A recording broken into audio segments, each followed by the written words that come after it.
And welcome to Thursday's edition of the Nation Update. You're with me, Elane, Noor, Abdullah, as I come to you live from my home studio. And here are stories making today's headlines. In the first story, interstate travel tourism okay once 90% of the Malaysian adult population is vaccinated. And DFIs provide micro SMEs with financing totaling 8.1 billion ringgit. And more than 9,000 domestic violence cases reported during the COVID-19 pandemic. And shortly, I'll be speaking to guest NIGEL Wong, Secretary General of the Malaysian Association of Tour and Travel Agents, and we'll be speaking about the topic of boosting domestic tourism. And later, I'll also be speaking to JOYCE Hugh, clinical hypnotherapist and clinic counseling psychologist, on the topic of mental health and the upcoming webinar for the public. Now on to the first story. Finance Minister Tengku Datuk Sri Zafrul Tengku Abdul Aziz says development financial institutions or DFIs have implemented various financing schemes, especially for the micro, small and medium enterprises or micro SMEs through Bank Negara Malaysia's funds to the tune of 8.1 billion ringgit. DFIs such as Bank Simpanan Nasional BSN, Bank Rakyat, Agrobank and SME Bank will continue to play a role in supporting the survival of micro SME entrepreneurs by facilitating loans through various soft loan packages. Next, according to Women, Family and Community Development Minister Datuk Sri Rina Harun, 9,015 police reports were lodged for domestic violence since the MCO started last year. The ministry has set up various initiatives against domestic violence, including utilizing the Talian Kasih and its online application to be 24-hour one-stop contact point for any domestic cases in the country. Next, the Prime Minister Datuk Sri Ismail Sabri Yaakob says that the government has decided that interstate activities and tourism-related pursuits will be allowed if 90% of the adult population in Malaysia are vaccinated against COVID-19. Tourism centres, spa businesses, wellness centres and tourism premises such as zoos, farms, aquariums, snorkeling, scuba diving, fishing tourism and forest parks will be allowed to operate in all phases of the National Recovery Plan from the 1st of October, with the requirement for all operators and visitors to be fully vaccinated against COVID-19. And now I'm joined by NIGEL Wong, Secretary General of the Malaysian Association of Tour and Travel Agents, to speak about boosting tourism in Malaysia. Hello, welcome NIGEL. Now I'll go straight into the first question. With interstate activities and tourism-related programs back on track, how long and what has to happen for the industry to see a decent level of growth? Now, what is your projection, NIGEL? Hey, Elane. Look, it's good that it's already started. It's not going to happen overnight, of course. Now, what really has to do is the opening of domestic tourism has to continue. There can't be any U-turns, there can't be any turnarounds, so it cannot stop. You just have to keep going from one step to the next. And for the industry to see some real growth, that has to happen first, and then we'll know. Right. So a few days ago, MATTA's president, Datuk Tan Kok Leang, says tourism is on the verge of collapse. Now, give us a sense of what's happening. Okay, so as we all know, tourism has been more or less inactive. It's been down to zero for the last year and a half or more. So there has been no income to most of the tourism industry players due to the SOPs. So what we mean by that on it's being on the verge of collapse is that, number one, the tourism stakeholders may not have the resources to jumpstart again. Especially since most of our staff have already moved on perhaps to other jobs, found their own callings elsewhere. And because of the continued expenses that tourism businesses have to keep paying with no income, that comeback here is at the moment a little bit of a big question mark. So without any intervention, we may see a lot of tourism attractions and stakeholders just fall off the map. Right, it looks like we're starting from ground zero again. Now, it's been almost 2 years and the tourism industry is bruised and battered badly. What are the voices on the ground saying? Well, tongue-in-cheek, of course, there aren't very many voices left on the ground. Most tourism industry players have basically gone quiet. Some have pivoted to other businesses. Some are just laying low until the situation gets better. But in general, tourism players are a little bit more optimistic today because of the rapid expansion or the loosening of restrictions. Now, if Malaysia is able to quickly open borders, because domestic tourism in itself is not a long-term sustainable solution. We need tourism. We need tourists coming in from overseas. If we can do that, then we think that the Malaysian tourism industry may see a much quicker recovery than what we originally anticipated.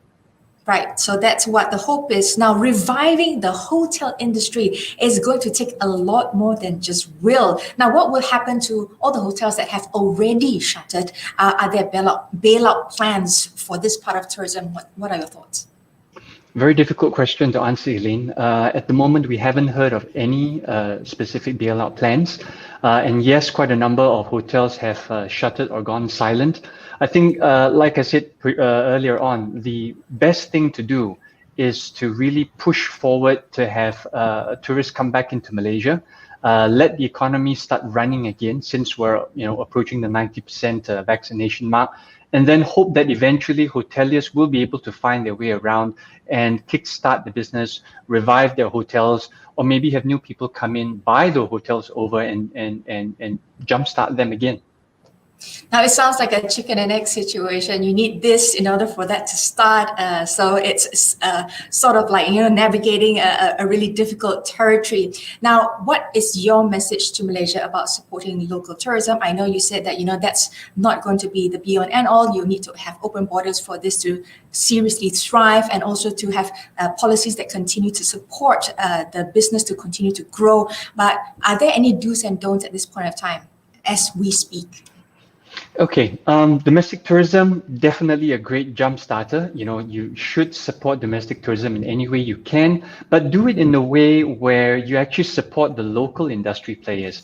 Buy from locally licensed hotels, go with locally licensed travel agents. And on that note, travel agents do offer a lot of additional value, which you may not be aware of, traveling domestically even. Buy from locally licensed attraction owners, and basically when you're doing that, you're spending on local businesses, you're helping the local economy recover, and the overall effect is we're going to get to that recovery stage a lot quicker than if we didn't. I suppose the last thing would be, when you go on holiday, just keep to the SOPs, make sure you observe your social distancing, take care of your health, and make sure other people are also traveling with you are also safe. And that way, not just the tourism industry, but everything else will slowly get back to normal.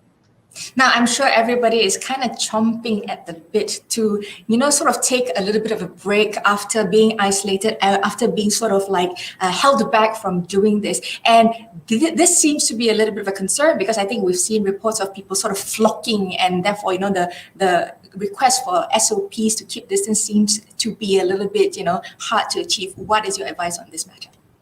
Well, unfortunately, this is going to rest solely on the shoulders of the rakyat here. So, as with everything else, not just tourism, we have to be very responsible going about our daily lives, and even when we're on holiday.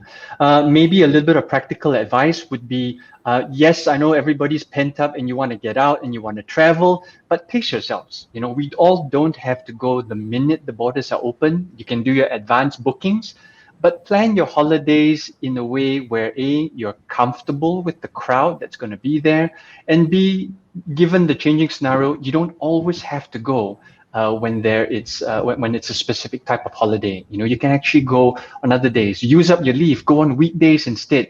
There really is no one sure way to do it. Just take your time. Be comfortable. Thank you so much, Nigel, and we're hoping that the industry will start bouncing back soon enough and the borders open in order to facilitate the growth that is required for us to see a sustainable future. That was Nigel Wong, Secretary General of the Malaysian Association of Tour and Travel Agents, speaking to us about boosting tourism in Malaysia. Now, moving straight on to the next guest that will be joining me, I'm joined by JOYCE Hugh, clinical hypnotherapist and counseling psychologist, to talk about the upcoming mental health webinar for the public. But first, let's delve into this. JOYCE will walk us through this. Hello and welcome, JOYCE. Now, I'm going straight into the first question. Let's talk about the effectiveness of hypnotherapy in reducing stress levels. Share with us on what your thoughts are on this. JOYCE, I think you're on mute. We can't hear you. Sorry. Yes. Thanks for a reminder. So hypnotherapy is a very scary word. A lot of people are afraid, but basically it's just getting to your subconscious mind. And once you get there, you can release tension, like stress. So very often we'll look straight at the emotional cause of it. It could be that maybe I'm feeling incompetent. Maybe I feel that I'm not in control. So hypnotherapy gets to the root cause of it. And once you feel that you're in control, then you'll be able to manage stress better. There are also other techniques of, let's say, visualizing that you're by the beach. So you can't go for vacations yet, but maybe you can imagine that you are having a nice trip by the beach, in the jungle. So that kind of visualization, it just helps to reduce all the tension inside you. Now, how does hypnotherapy help with anxiety issues and phobias? And you did mention that hypnotherapy does sound like a scary word. A lot of people, still have a lot of misconception about, being able to mind control you. So perhaps you can share some thoughts on that. Yeah, I would say the most important thing is to understand your subconscious mind. And we have our conscious, which is thinking about the future, which is thinking about, I'm not sure what's going to happen tomorrow, therefore I feel anxiety.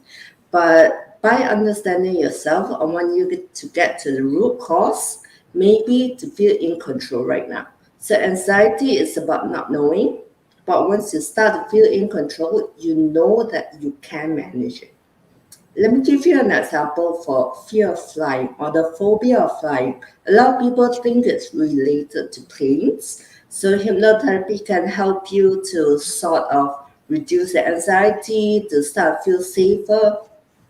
But if you look at it really, it's more about the feeling of lack of control. Because in the car, we can control the steering wheel.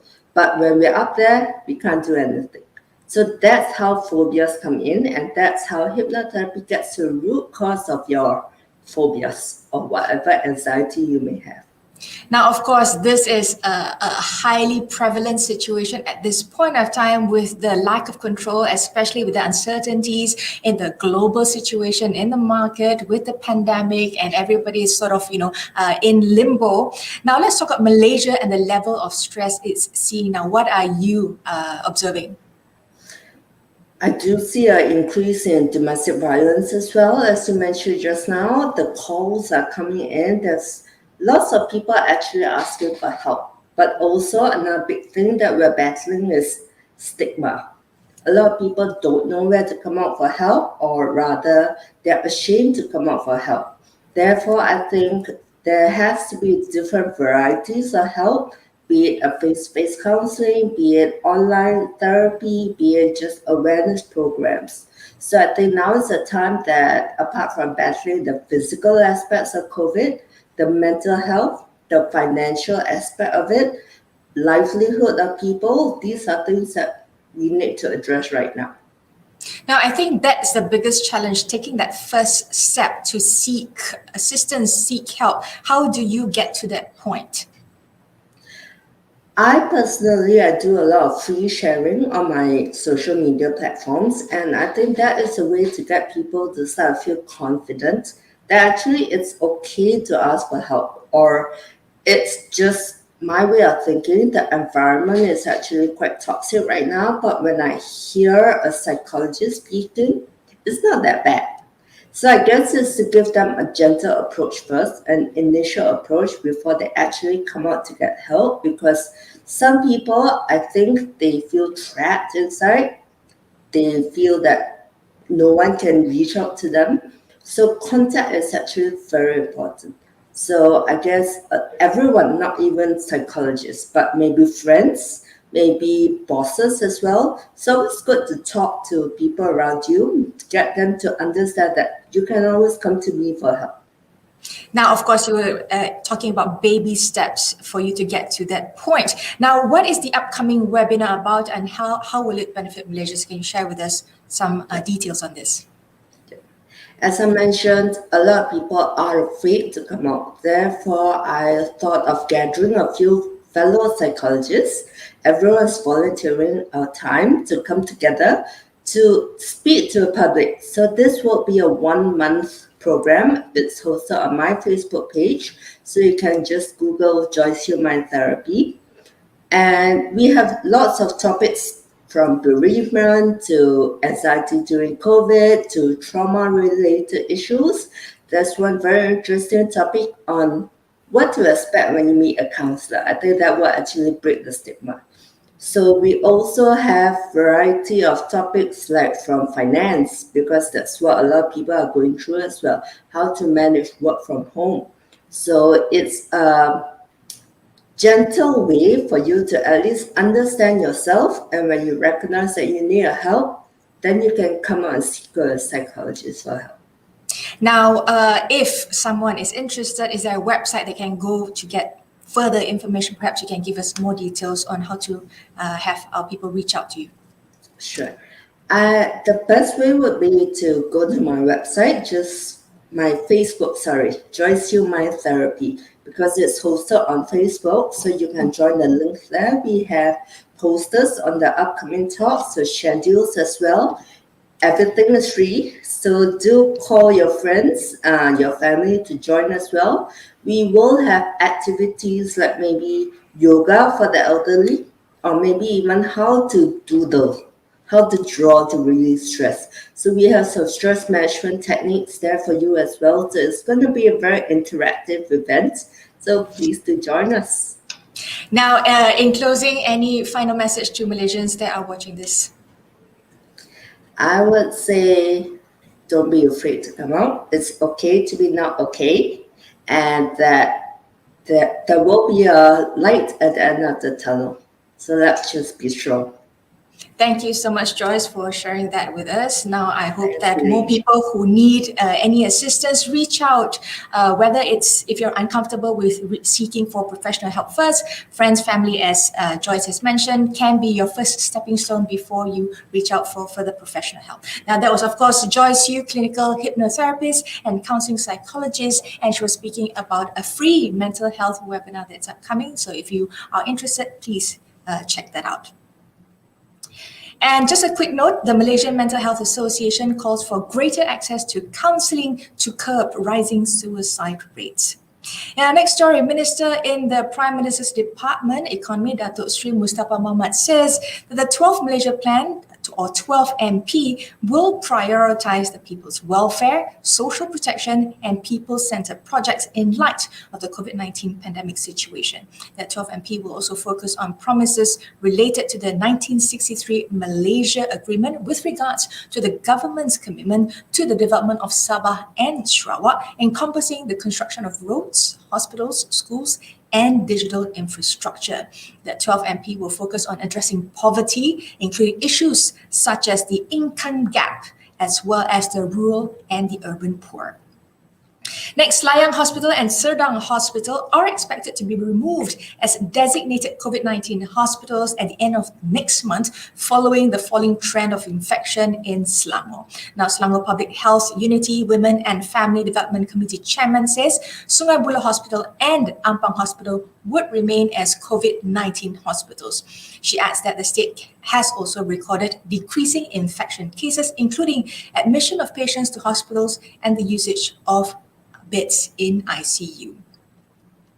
And in our next story, the Special Committee on COVID-19 Vaccine Supply says over 41 million COVID-19 vaccine doses were administered in Malaysia as of yesterday. According to figures released by the JKJAV on Twitter, 93.3% of the adult population has received at least one dose of the COVID-19 vaccine, while 81% of the adult population has completed both inoculations. Next, the Cabinet will discuss its earlier decision to apply for a stay of execution on the High Court's recent ruling allowing Malaysian mothers to confer citizenship to their children born abroad. Foreign Minister Datuk Sri Saifuddin Abdullah says Putrajaya is set to discuss the matter at tomorrow's meeting, where Attorney General Tan Sri Idris Harun is invited to give his views. Saifuddin assures that the government is taking the issue seriously as it involves discrimination and human rights violations. Now we take a quick look at brief news locally. According to Prime Minister Datuk Sri Ismail Sabri Yaakob, businesses in Malaysia can now operate at full capacity in terms of their employees' physical attendance if they have been fully vaccinated. Grocery stores, mini markets, restaurants, petrol stations, and convenience stores are allowed to have longer operating hours of 6 a.m. to midnight starting from today. And the Ministry of Education reassures that every child has the right to an education, therefore won't refuse the entry to school even if their parents choose not to get them vaccinated. However, these students will not be penalized for their vaccination status, and the ministry will step up efforts to provide better information on vaccination towards their parents. And next, the Deputy Health Minister, Dr. Noor Azmi Ghazali, says more than 400,000 adolescents vaccinated against COVID-19 did not experience any serious side effects after getting their jabs so far. The side effects reported were fever, muscle pain, soreness on the injection spot, as well as headache, which are commonly experienced. The ministry has also targeted 3.2 million teenagers between 12 and 17 years old to be vaccinated soon. Now, according to Women, Family and Community Development Minister Datuk Sri Rina Mohamad Harun, the Anti-Sexual Harassment Bill is to be tabled in Parliament as soon as possible. However, the due diligence process has to be carried out carefully, which would take some time. And the Selangor Religious Department is expected to present the list of individuals refusing to receive the COVID-19 vaccine under its special vaccination program to the Sultan of Selangor, Sultan Sharifuddin Idris Shah. JOYCE Director says this is followed by the refusal of the Quran and Fardu Ain class teachers, mosque officials, committee members, and the department's Assistant Registrar of Marriages to be vaccinated, although a vaccination program has been specially created for them. Now we move on to some stories trending on the international front. A study by the Chinese Academy of Sciences has found that COVID-19 may have been spreading in the United States as early as September 2019. Previous research found traces of the coronavirus in countries including the United States, Spain, France, and Italy, and Brazil prior to the outbreak in Wuhan, China. Now, according to the study, the dates of the first infected cases with 50% confidence probability were between August and October 2019, which is earlier than the first official confirmed case in the US on January 20th last year.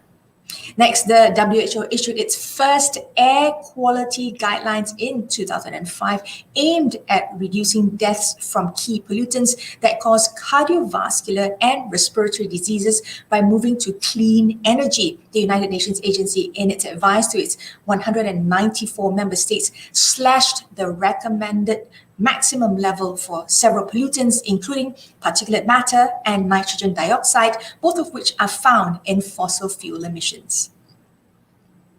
Next, members of Spain's military emergency unit forces measured gas levels of lava after Sunday's volcanic eruption in La Palma Island. The Canary Islands chief volcanologist says that levels of toxic gases emitted by the Cumbre Vieja volcano are not dangerous for humans. They have also said that there's no problem with the sulfur levels and the readings being taken are not dangerous for human health. And next, British Prime Minister Boris Johnson told France to get a grip and give allies in the United States and Australia a break over a row about a trilateral nuclear submarine deal that tore up a separate French contract. It's time for some of our dearest friends around the world to, prenez un grip about all this, and donnez-moi un break, because this is fundamentally a great step forward for global security. It's three very like-minded allies standing shoulder to shoulder, creating a new partnership for the sharing of technology. Now, Johnson says the partnership with the United States and Australia is not adversarial to China and is there to strengthen links between the three countries. And ex-Prime Minister Yoshihide Suga says Japan plans to give other countries 60 million doses of COVID-19 vaccines, doubling the target from the previous pledge of 30 million doses. Of the first 30 million, Japan has already provided about 23 million doses, mostly to Asian countries, including Taiwan, Vietnam, as well as Indonesia. And now let's move on to some stories trending on Twitter. In the first story, Evergrande, the world's stock and bond markets are closely watching China Evergrande Group, a Chinese property developer that is on the brink of missing payments on some of its debts. And the second story trending on Twitter, Abid Liu. Accusations are being hurled at Ustad Abid Liu. Why is this happening? It's yet to be ascertained. We'd like to point out that this is not verified news in any way, shape or form, but his name is trending on Twitter. And the last story on Twitter, New Zealand. People have been tweeting about the New Zealand cricket team and their upcoming match with Pakistan in October. And of course, that story wraps this edition of the Nation Updates. Thanks for staying with us till the end of this bulletin. Keep each other safe, wear mask, double mask, wear your shield, get vaccinated. This has been the Nation Update with me, Elane, Noor, Abdullah. Bye for now.